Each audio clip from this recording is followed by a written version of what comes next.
Turn on the wrong element. That has to go on, just for a second. Oh.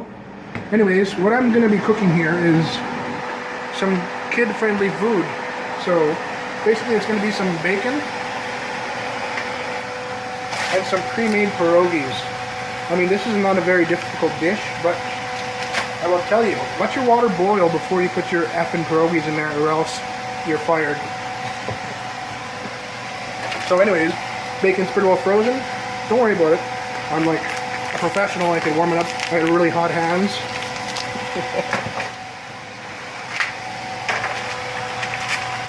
And because it's frozen and because it's going to be made with pierogies, I'm going to go like this with it.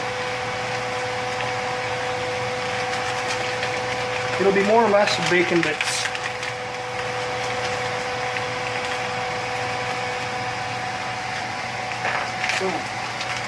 And those go right into the boiling water. Just effing kidding.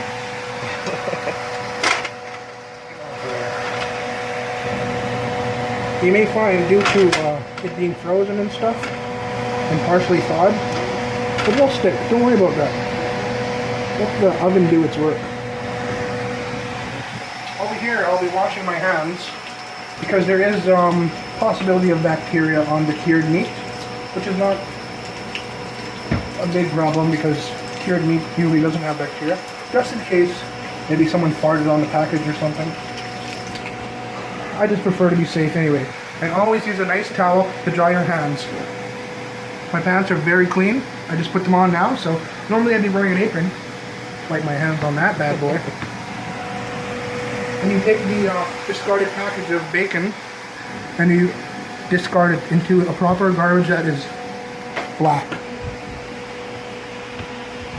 Then what I'm going to do with my knife, because I used to cut it open, I'm going to kind of rinse it off a little bit.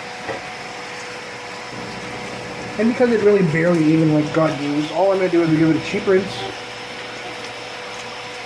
The name is Tomadashi. It's a very good knife that I know very much about. I'm just kidding, I know nothing about it. Anyways, back to our meat. Because I have it on high heat, I'm actually going to add a little bit of water. What that's going to do is it's going to thaw out my bacon slightly more quicker or something. And at the same time, my water is just about coming to a boil. It was ice cold and now it's pretty well hot. So we're working with some decent appliances here. Again, do not add your pierogies to this until the water is boiling. What's going to cause that to happen, if you do not do that, your pierogies are going to fall apart and it's going to be kind of gross.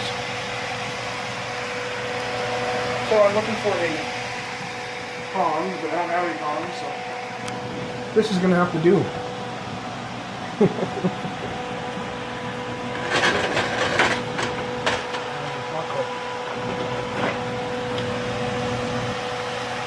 I found some baby bottle tongs, so I can start separating my bacon. Nope, not quite ready.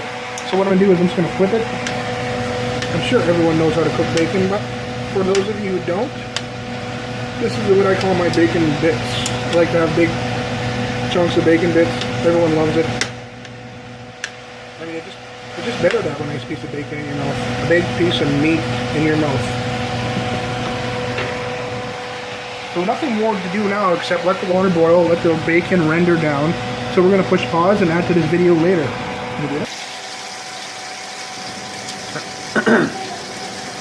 Oh yes, here we are back with cooking with Smurf Dog. As you can see, I waited until my water was boiling, put my pierogies in. That's just like little trick of the trade.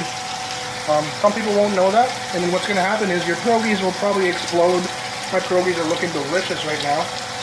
As you can see, my bacon is getting nicely rendered. People think bacon is very unhealthy, but once you render off all that fat, it's actually still it's not healthy, but it's lesser not healthy. There you go. That's a new word I invented today. I also want to stress the fact that these are basically just bacon bits, but look at the size of these bad boys. Look at bacon bits to be reckoned with. moving on to another important thing. My pierogies, don't overcook them. I mean, usually I can make these from scratch, but today I had the opportunity of buying them from, I think it was Costco or something, I don't know. But they're delicious.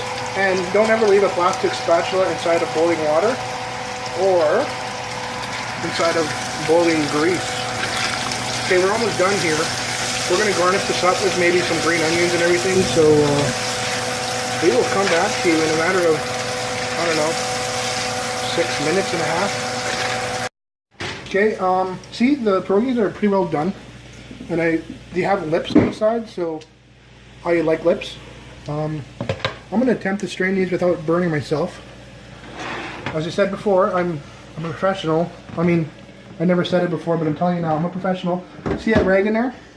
That rag is your brain on drugs. So it moved out of the way. He's still smart. Anyways, straining. Oh, the steam is... The thing I learned in culinary school is that steam burns you twice. I don't know why. Steam must be pretty smart to be able to burn you twice. But anyways, those are my homemade pierogies that I bought in a bag. So maybe they're not homemade. They're going over here.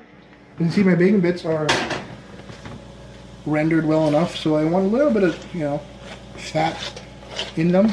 So what I do is I read it this way on the thingamajig, and then let your bacon drip for a bit.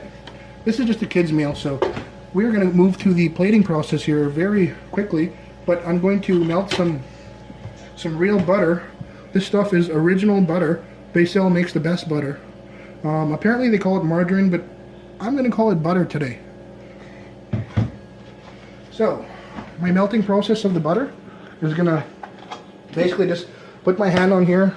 It gets really, really warm, and then it turns into liquid butter. And, okay, it's already liquid butter. It's ready to use.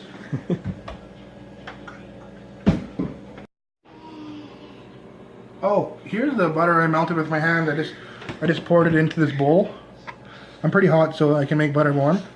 And basically all you do is you're going to want to toss your pierogies in this melted butter that I call butter. Actually, it's margarine, but whatever.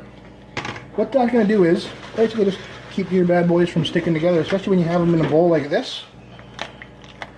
And I'll do the old wing toss. I see some of them are already sticking together, but once this butter starts latherating them, or if that's even a word, lubricating, I'll use that one. That's a better one. And you'll see. Oh yeah. There's butter looking good. Then I'm going to take these, but see how I lick my finger? I'm not going to use my finger because this is going on a video. Normally I would probably suck my my finger, and this is how I garnish my pierogies. Very graceful like so. You don't want to be sloppy. Try and get the bacon bits in there as sexy as possible. I mean, they are one of the main attractions. Who doesn't love big butt bacon bits? Okay, we're almost done here. And then, boom. I mean, who says boom or bam or whatever? Me, I say, eat with your eyes and with your mouth. I think these kids are going to enjoy this cute little meal. And I will toss the crap out of them. Boom. Pierogies 101. Tune in for my next video. I'm making maybe some hamburger helper or something.